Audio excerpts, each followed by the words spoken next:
Esses olhos que brilham, uma coisa ela mostra, quem a ilumina é o meu amado, mudando as coisas de lugar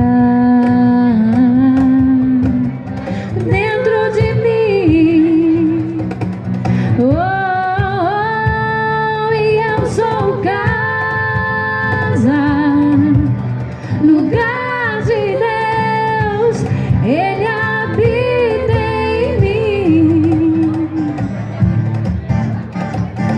E eu sou casa, lugar de Deus, Ele habita em mim.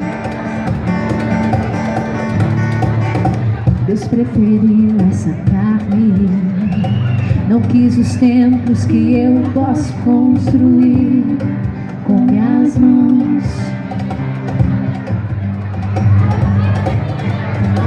Me fez casa, eu sou morada, lugar de Deus,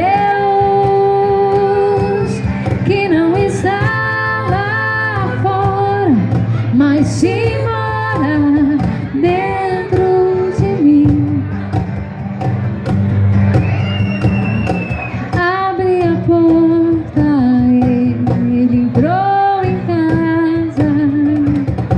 Estou em obras, essa morada um dia será perfeição.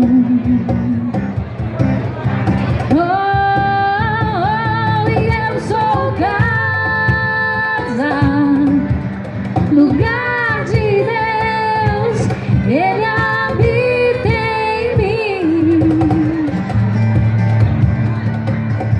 Eu sou casa, lugar de Deus, Ele habita em mim.